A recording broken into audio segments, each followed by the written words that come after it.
Well, welcome back to Actionable Intelligence. I'm Eric Greitens. We are joined now by Just the News founder and editor-in-chief, John Solomon. John, thank you so much for joining us. Good to be here. JustTheNews.com. We just have a brand new breaking story. It's up on the website now. Please let our viewers know. The first acknowledgement by the FBI that a liberal anarchist participated in the Capitol riots last week. Remember, we've been told this is all MAGA people only. Nope. Today, John Sullivan of Utah, a man who's previously been charged in a riot in Utah for the summer. Remember when we had bad summer riots? He was charged with participating in a violent riot where a person was shot. Today, he was charged by the FBI with participating in the Capitol riots, entering unlawfully to the Capitol, encouraging people to set fires, to take things. This is a man who portrayed himself as being in the Capitol as a journalist. The FBI called his bluff today. They've charged him, I believe, with 3 counts. The first non-Trump or non-MAGA person to be charged. I'm hearing that there are others that the FBI are looking at. This is going to become, as we said last night, much more complicated picture of what really happened.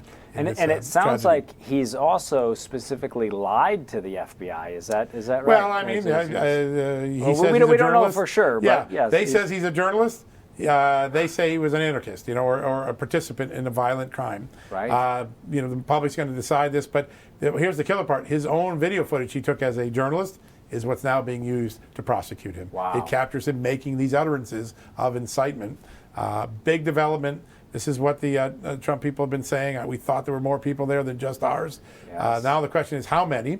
What else happened, and what other charges are forthcoming? I'm told from law enforcement tonight they are looking at 3 to 5 other people that are known liberal anarchists that they believe were involved in some way in this Capitol riot. That will change the storyline a little bit. But remember, they already rushed to impeach the president before this evidence came out. Wow. I know that you and the team are going to continue to follow this story. We've also got a big story that you published yesterday was about the declassification of documents moving forward. What do we know right now tonight about the likelihood of other documents being declassified? Important breaking news again. Literally, just found this out just a little bit ago. The President of the United States, President Trump, has declassified large numbers, I'm told, 1.5 foot of documents. Almost everything that the FBI had left out of public sight, the Justice Department, everything from Christopher Steele's debriefings to Stefan Halper, another one of the undercover informants. And we are going to learn big, dramatic storylines, things that the FBI and their Democratic defenders have tried to suppress in this Russia case. One of them is when Christopher Steele was interviewed a year after he was fired as informant, he came back and he said, the reason I was leaking to the media was to create the Russia narrative story in the public because Hillary Clinton was concerned about her email scandal. And so I was trying to change the subject, take the gloves off and change the subject. So the Russia narrative, the collusion narrative, it was there to help Hillary Clinton. That's what he says in his own words.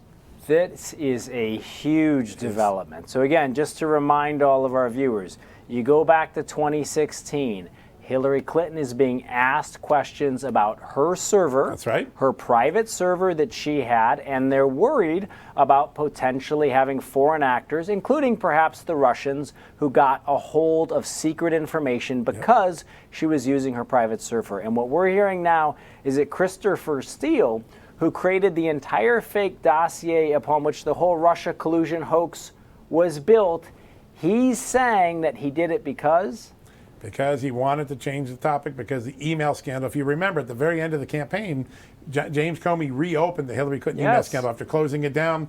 When that happened, he said, I leaked to the news media to put this other subject out there, this false narrative out there to help Hillary Clinton fight. And he says, we were taking the gloves off.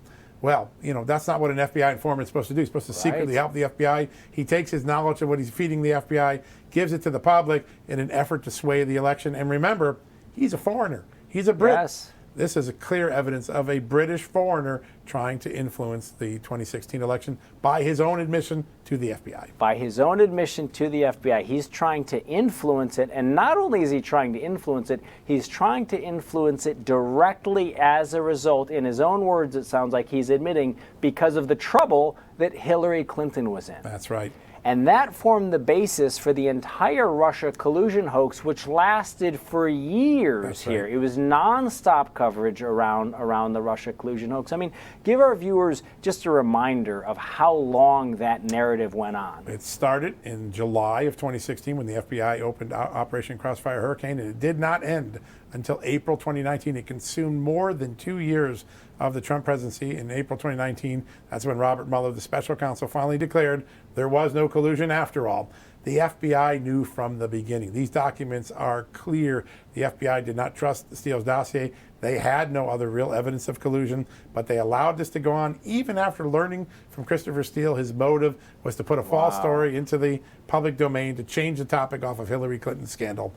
We all in the media who got this wrong, certainly not Just the News, but other media members, they're going to look at these documents and be shamed. There's another informant mentioned in these documents. Yes. Stefan Halper. Yes. He was the informant who wore the wire on people like George Papadopoulos and Carter Page, two targets. His tasking orders from the FBI. Now remember what the narrative has been from the Democrats, the media, the FBI. This wasn't spying. Even James Combs, I wouldn't call this spying. In these documents, they talk specifically about targeting the Trump campaign, portraying yourself falsely as someone who wants to come in and maybe get hired by the campaign, work for the campaign, then use that access to spy on what was going on inside the Trump campaign. Specific tasking orders, who to contact, how to conduct yourself, how to pretend you're interested in getting hired. This is what spying is. You falsely portray a persona, you get embedded, you report back to your spy handlers what it is.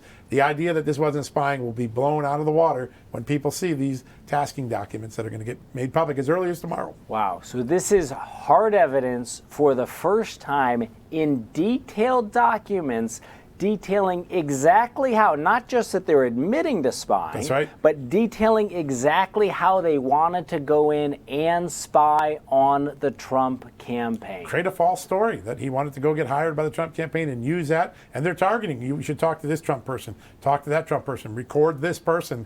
If that isn't spying, I don't know what is. And all those who falsely deceived us by saying no spying was going on, they should be held to account when this document is shown out. There's other very big revelations in the documents. One of them is, I've always wondered, where did Christopher Steele get his first source? Yes. They call him the primary subsource. He's the guy that had all the salacious Russia stuff that turned out to be bogus. Yes. When the FBI interviewed the subsource, he denied some of the things he said, or said, Christopher Steele, I was just doing bar talk. Yeah. I didn't intend it to be intelligence. That subsource was connected to Christopher Steele by one of the most famous impeachment witnesses against President Trump 3 years later, Fiona Hill, a Russian expert on the National Security Council working for Donald Trump. She is the person, according to Christopher Steele, he tells the FBI, that's who connected me. Fiona Hill connected me to the subsource that made the most salacious things. The connectivity between impeachment and Russia becomes incredibly clear when you look at these documents. This is incredible. So we now have documents that are demonstrating. We will be getting. We don't have them yet. But my reporting indicates that's what's in them. Yeah. That's what's in right. it. And that your reporting indicates that we're going to get documents that show that one of the witnesses against President Trump in his impeachment worked with Christopher Steele to create the fake dossier. She introduces the man who then becomes. I'm sorry. She introduces him to the man who becomes, and later he goes back and tells her, according to the FBI documents, at least as I've heard from my sources over the last 6 months. Later goes back and says, hey, you know that dossier that's out in public? Your guy really helped me on that. So she knew that the person she had introduced ultimately became the source of a lot of that. Now remember, Fiona Hill cast some doubt on the Russia collusion story when she testified in impeachment, raised some questions about the narrative. We didn't know then, and nor did I don't believe, did the Trump defense team know that she had this prior connection to Christopher Steele. We're now finding about it, tragically, at the very last days of the Trump administration. Oh my gosh. This is major breaking news. And then give our viewers a sense. It sounds like some of these documents your reporting indicates are going to be coming soon. Give us a sense for what you think the likely trajectory here in terms of timing of these documents coming out. We could see the stack as early as tomorrow or as late as Monday, but it's going to fall in that window. Obviously, the president leaves office on Wednesday. Yes. But these are significant documents. They really fill in the blanks. They really debunk some of the false storylines that the FBI gave when it was trying to defend himself, deflect. Hey, there's a lot of good evidence against Donald Trump and the Russia collusion. There was no evidence against Donald Trump. One of the people forget this because it happened just before the election, but one of the lead FBI agents that worked the case for 3 years testified to the Justice Department just in September. He finally cracked and went to the Justice Department and said what happened. He said, "We never had evidence of collusion. The whole effort was to, quote, get Trump." That's his words. Right. Get Trump any way we could. What a shameful thing to think that our most powerful law enforcement agency, our most powerful intelligence agencies were involved in a get Trump partisan exercise in the absence of any evidence of collusion. And we in the American public were being fed a false story by the intelligence community, by the FBI, by the Democrats in Congress, and by the news media. These are incredible revelations. And again, this is a lot to digest for our viewers. So first, we have liberal activist who's actually arrested by the FBI. That's correct. Right. Second, we now know for certain that there was an documented effort to actually spy on the Trump campaign, and this document lays out also how that was in fact done. Without question. We're connecting one of the witnesses who testified against Trump at his impeachment to a subsource for the fake Steele dossier. Yeah.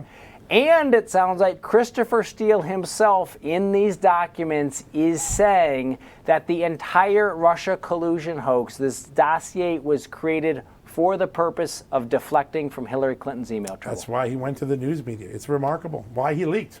This is incredible. John, a lot more to learn. Again, I'll just say, personally and on behalf of our viewers, we appreciate your strong and courageous reporting. We look forward to having you back on again. Thanks, Eric.